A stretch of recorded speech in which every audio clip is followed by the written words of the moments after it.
turrets and then like win with grenades. And he was like, no, I'm gonna like face check a freaking Kog'Maw, and it was just not really the way to do it. But this turret about to go down. He's got to be careful. He's getting hit. 1 hit point. Big Fat GG, you're doing a little bit wrong. And I don't mean to harp on these guys. They're really, really good players, but these little minor mistakes will cost them the game. Like, he saw it low and he failed to tank aggro, and it's like just a little mistake that like you should know about, and it just hurts your heart to know that players of this skill are making these little mistakes that are really hurting them. that they're CLG now up in kills, because of that fight, but they've lost that turret, which is big. And really, I mean, it's still anyone's game. I mean, Baron's gonna spawn in like 40 seconds, most likely. Like, I'm surprised Baron's not quite up yet. They are putting wards down. You can see, yep, there it is. There's the Baron, and both players know, both teams know, and sure enough, everyone groups up and they're just ready for it.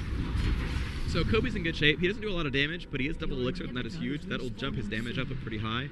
And he's gonna try to focus Misfortune down. Misfortune going has really good right-click items. Infinity Death's Last Whisper is super huge, but it's still, I mean, it's 43 minutes and only Infinity Death's Last Whisper. That's not really high. That's not too great. So I'm a little bit surprised he doesn't have more gold. He does have red elixir, which is good, but no green elixir, and that is actually important as well. Attack speed and crit chance is pretty huge. But CLG actually getting ready to push, which is pretty cute. So let's see what they can do.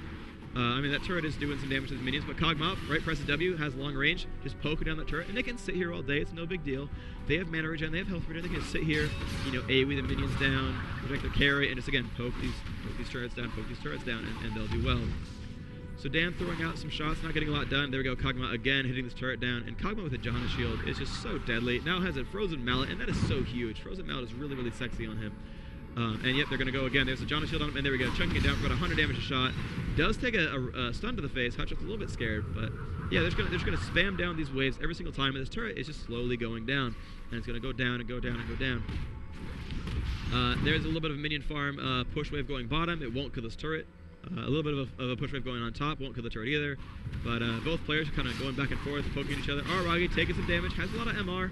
He's not dying too fast to Kog'Maw, so that 10% is now 5% of his max health, which is not too deadly. But they're going to go once more, probably for this turret. Kog'Maw is probably ready to press W. Yep, there we go, presses it up. Takes a stun though, and every time he gets in range, the Turk's like, no, dog, I'm going to stun you, and he has to back off, because if he gets blown up by Annie, they're going to lose that fight.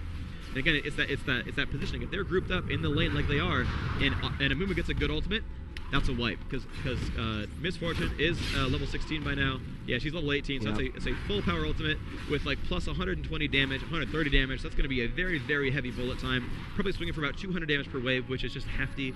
And okay, they've got the turret this time. They failed to get rid of the minion wave, and that's just a dead turret. Somehow Epik just like lost concentration and didn't get rid of the minion wave. And so it was just like, okay, we have protection now, we can just get it. And so a little bit of a mistake there from Epik. I think it's just like lack of concentration, I'm not sure. But yeah, some free farm minions over here at top lane. They did ping it from CLG, but no one's really going for it just yet. No one's going. But with the map control they have right now, they're just going for these jungle creeps. Misfortune does still have a lizard buff. I don't know if that's new. I forgot to see if she just crept it. Yeah, I'm pretty sure that's new, because my marker's gone, or is there, so it means blue team didn't kill it last time. But yeah, we're probably going to wait for another lizard buff from Hotshot GG, which just spawned, so they might go for that. But again, Baron, a big deal again. Both teams know, oh, Baron's kind of careful.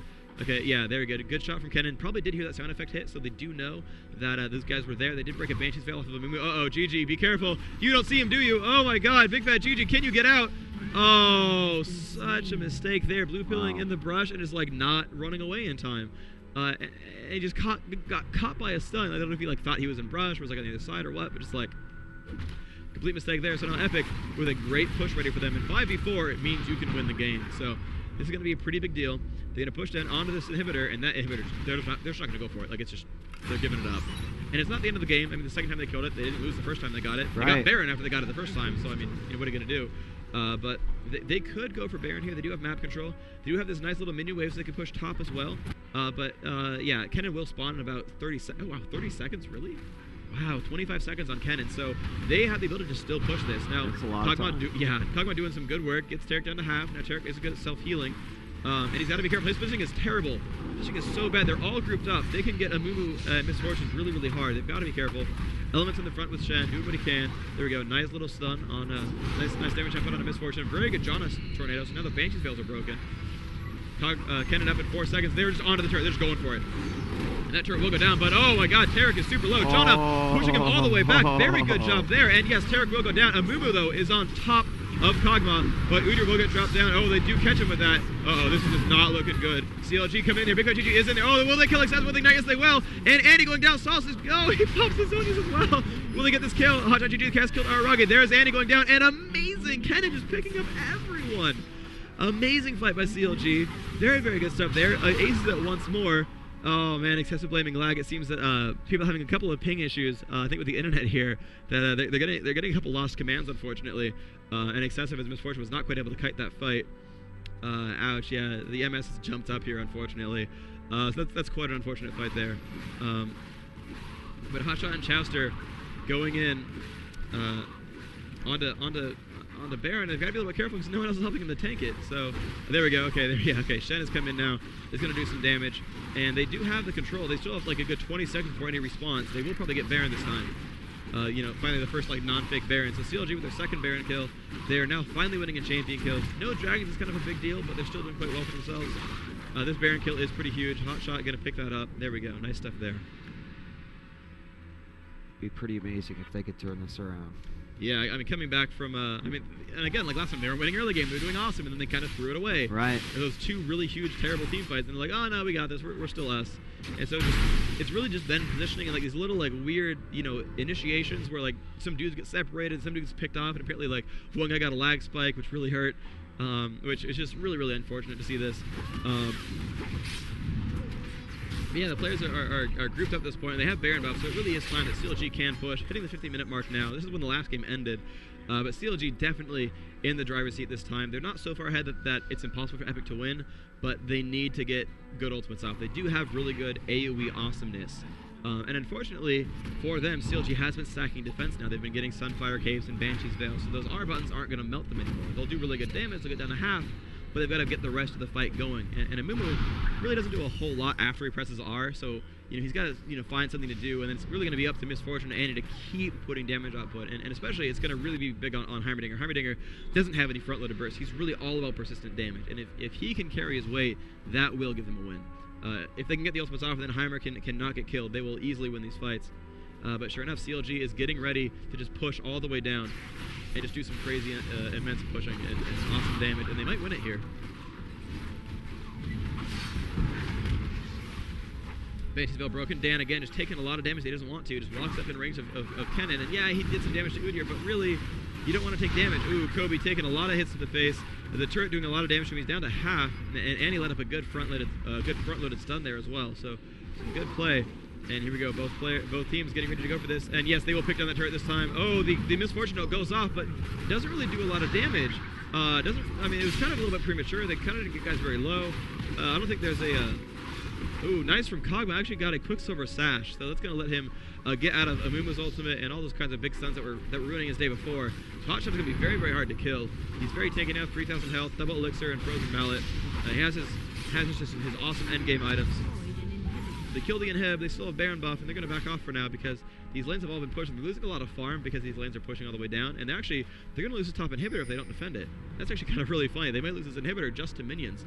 And bottom lane actually in a similar situation, a lot of purple caster minions. The blue ones are about to die, and this turret's going to get assaulted really, really hard. And so a lot of pressure in mid from Epik means that CLG has to be a little bit careful. Big Fat GG is far away. He shouldn't get picked off, but again, another dragon. Epik is getting their 5th consecutive dragon, which is huge. All right, there we go. Udyr will defend that turret this time. This inhibitor will heal back up as the rest of the team has come to defend it. And I mean, really, I don't know quite who's going to win. It really just depends on positioning. I've said that a lot of times, but that really is what it comes down to. Is these have these really good AOE spells that positioning will dictate the winner of. Well, and CLG, being in that position, it looked like they were ready to push, but those minions sort of getting in, and like you said, that would be a horrible setback. And so it's almost like they just were forced to move back in order to protect their own base. Yeah, exactly. And they didn't really have an easy way to push. They probably could have gone down to bottom lane and backdoored it. It is at half. That's probably killable. But it is just scary to always be in the situation where, you're not quite sure if you want to go for it. You don't really want to go risk it all in to end the game for a tournament match where if you lose you're just going home, right? So no one wants to play the super risky things there unless you think you're the underdog. And so they saw that top and bottom lane are getting pushed and we lose all map control if those inhibitors go down. So yeah, they just have to defend even though they might have wanted to push. making a run again. Yep, they're going up towards mid, so they're not going to go for the top for the inhibitor again, or the bottom for the extra turret. They're just going to go up mid again, and Heimerdinger's ready. He does have turrets up. They do a lot of damage per swing. Those are very deadly turrets. Yeah, Kog'Maw is just like beast mode right now. He's glowing bright white with the red and green elixir, the Christmas elixirs. He's just super, super deadly. 3,000 health, 2 attacks per second. I mean, you know, good 1,000 mana to pull from if he wants to. It's just like all kinds of powerful.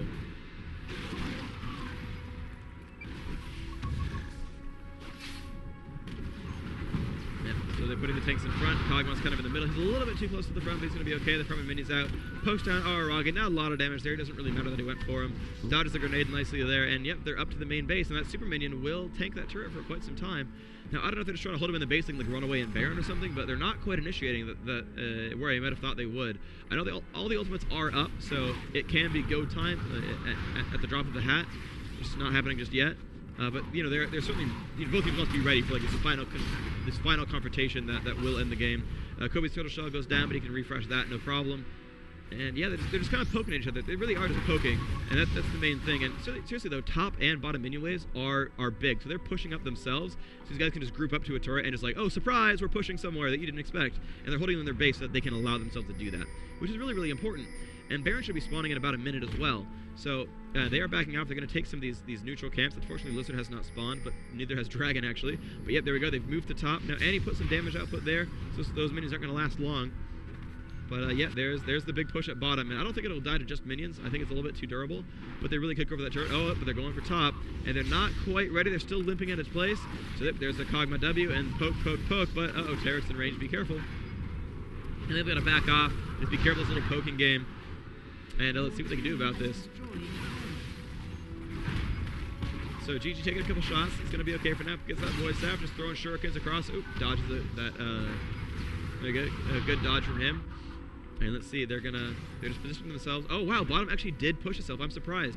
Oh, I forgot, because that inhibitor is down. Those creeps has buffed stats, so that did just get them a free tower kill. So very good play. CLG is playing it completely right and giving itself advantages by holding the enemy team there and letting them push other waves. And you can see, like, you know, bottom lane, that tower is getting low. Mid lane is just pushing back to the base every single time, you know, throwing away that farm. So this fight is really, CLG is intentionally making it take a long time because they're going to get huge advantages. And look, another turret kill. Epik's just not watching that. And that's huge. They're going to be on the inhibitor now, and that inhibitor will fall unless they do something about it. And that is huge. So this is going very well for CLG. They're really, really doing the right thing here. And they're just going back and forth, up and down. And the thing is, Epik can't see them. They can't see down this cliff right here. So they're like, oh, surprise, right your turret again. And they're like, oh, we didn't know that. We're going to go lose this fight. Okay, here they go. This is going to be the big battle. There's Mumu in the middle of everyone. He will not pop his ultimate yet until they can find Kog'Maw. But there's Ken, and there's Tarek, and there's Shen, and Annie popping out of the range. And it's a very, very good Mumu ultimate. Will Miss Fortune get hers out? I have not seen her channel that yet. Looks like she's just right-clicking really, really hard. Trying to pick off Kobe. They might kill him. Mumu trying to get out. And then there's the ultimate, but gets stunned again. And yes, they will kill Udyr. Oh, man, some lag spikes. Oh, ouch. Looks like they did pick off a lot of kills. And Dan with a triple kill in the middle of all that. That was ridiculous. Getting everyone. And that's what I was talking about. He has to be that consistent, awesome driving force to win those fights. And that was just like 4 kills right there. Everyone but Kog'Maw got owned because that was a good Amumu ultimate. And Miss Fortune did get her ultimate out as well. And Dan was ignored. They were going for everyone but Dan. And you can see Dan, you know, spent all his mana, still has about half his health. And just did a very good job of keeping himself in that fight, doing the right thing, and just running over everyone. Putting down his turrets, putting down his grenades and rockets, and just like, sup guys, I'm here. And it was good stuff. I mean, they played that battle correctly. They played that exactly right. They got that big R button going on, and they separated out what they wanted to do. They got Kog'Maw towards the back because he got a Mumu ultimated, cleansed out, and then was like out of the fight somehow. He just wasn't hitting the right targets anymore. And they managed to position their carries far away from Kog'Maw, and Kog'Maw could hit some tanks. They don't really care if he kills tanks. And it was just really, really good fight. I mean, they really kept it together. They were really, really getting overwhelmed. So I mean, that almost seemed like a situation freak where it was like, we have to engage in this battle. We have to figure out a way to push them back. Yeah. So CLG calling out some shots saying we got to get Baron. CLG, of course, lost that last fight. Still up 2 champion kills, but every single dragon, I just have to reiterate, Dragon is literally keeping Epik in the game. If they didn't get dragons, they would have lost by now, 100% certain. They've all gotten like 1,000 golden experience from these dragon kills, which is just immense. And Dan Din's Heimer, just look at these items. Riley's like he's all like end tier items. Like, oh, Riley's Crystal Scepter, Sork Boots, which I guess you can sell. Zhonya's